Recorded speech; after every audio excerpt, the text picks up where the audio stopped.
I think I'm sharing my screen. So, Sir, I'm sharing your screen. You have to say next. next, please. Okay, you're running from there. Next, please.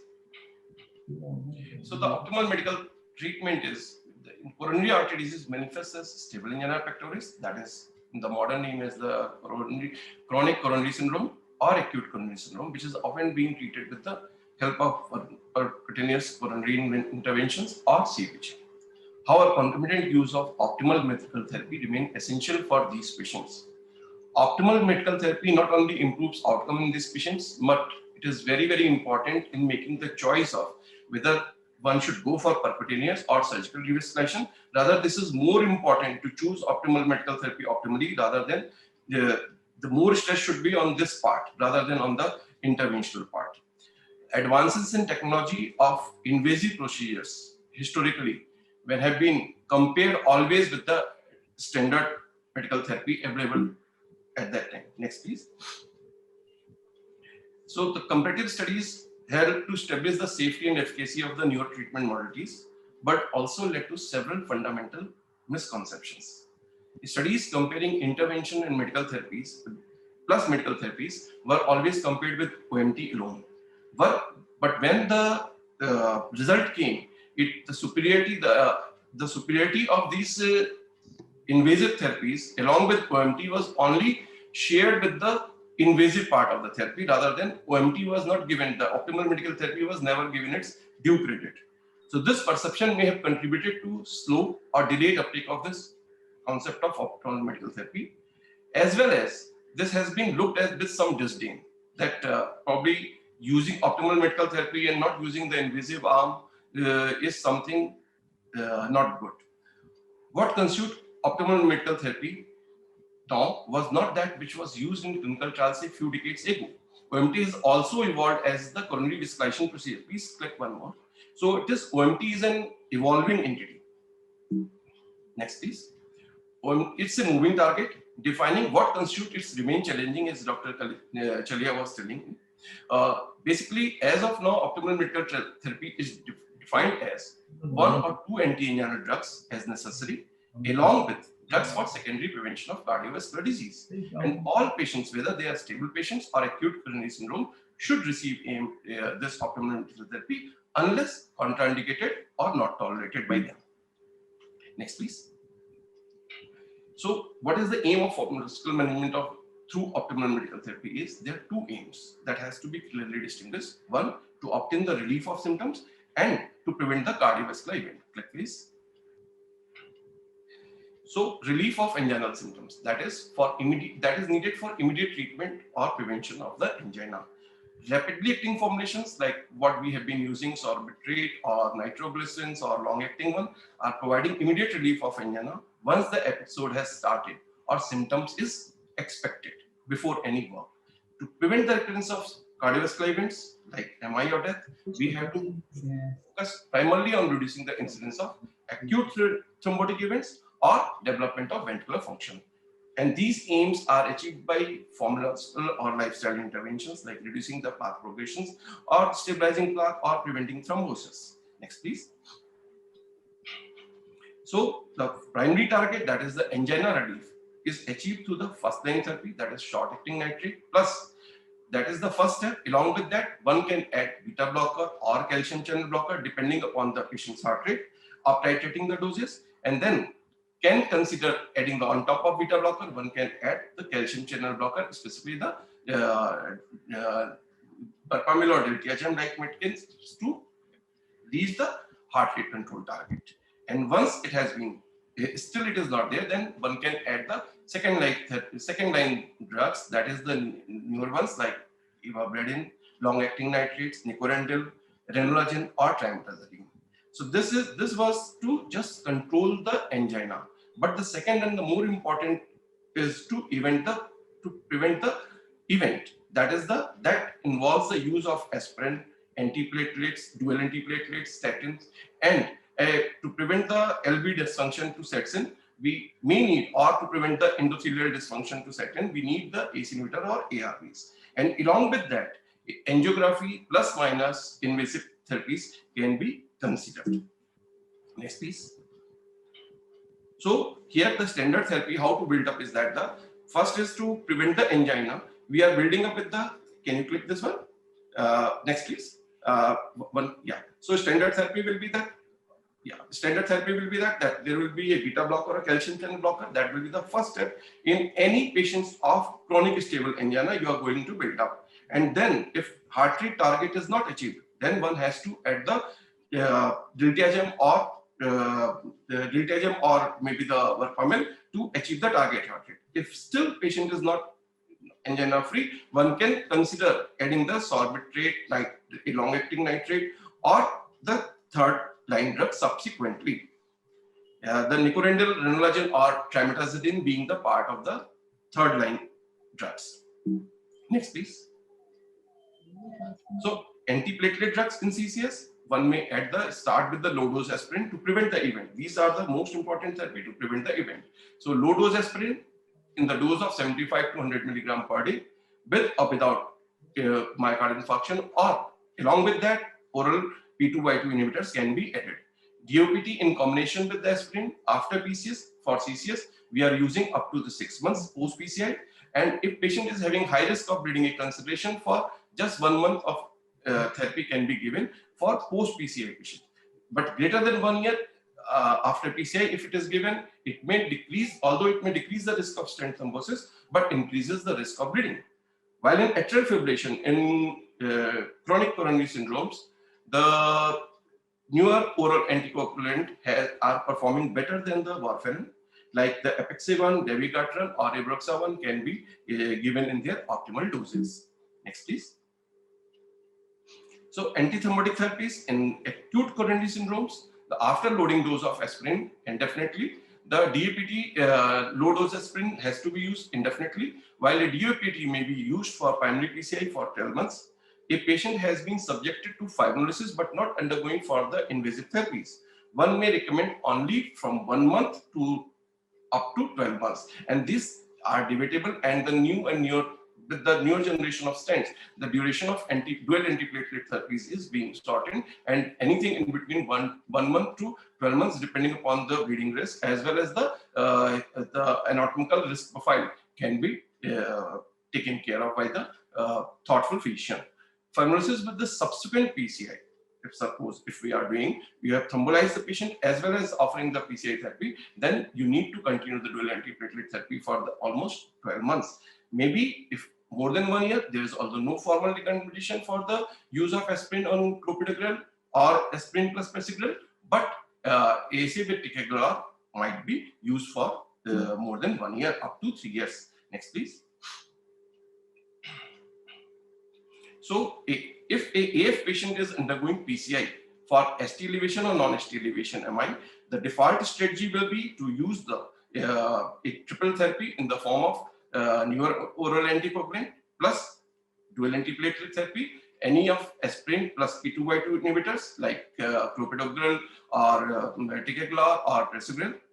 After one week of active therapy with the triple meds patients, if this is the default strategy, one can continue using, one can take out one of the one antiplatelet, and a single antiplatelet along with NOS can be continued. But if there is an increased risk of bleeding, then one have to tailor the medications early, and after 7 days of intensive therapy, double therapy of any newer oral anticoagulant along with a single antiplatelet can be continued for 6 months, and then subsequently after 6 months, newer oral anticoagulant can be continued alone up to 12 months. While a triple therapy can be given if patient is at higher risk of ischemic events. Next, please. So when will we consider that the medical therapy is just right? Subclassifying medical therapy is important because whereas some seeks to assess, some treating physicians or some patients are seeking to assess the impact of revascularization only on cardiovascular risk prevention, whereas other addresses change in symptoms or quality of life. So it is, you have to draw a line what you are looking for, whether you want to minimize the symptoms in a particular patient, like suppose someone is elderly and doesn't want to go for any interventive procedures, you know that your symptoms, you want to address to the symptoms of that particular patient. But when you are looking for the prevention of the event, then the revascularization might be a important things. And then the choice will depend upon the choice of decided by the physician as well as the patients together. Of course, we all want to address both the problems, but we have to make certain restrictions. OMT must be divided according to its two distinct goals. Whether you want to receive you want to have the optimum risk reduction therapy, or you want to have the optimum anginal therapy, and then somewhere adjusting in between two might be the best way to achieve the things. Stresses must be on the reaching predefined target by predefined target of risk factor like cholesterol goals, LDL goals, or blood pressure goals optimally by using the optimal target dose, and where we usually fail. Starting medications does not mean that the work has been done, but we should aim for achieving the target that is needed for the prevention of the events in these particular patients. Next, please. Go back, please.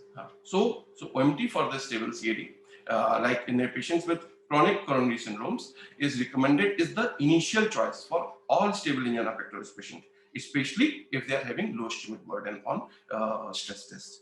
Then the MAST-2 studies, this was underpowered for the clinical outcome, but there was in that study where they compared the OMT as well as revascularization versus between these two therapies, then they found that OMT was causing 60.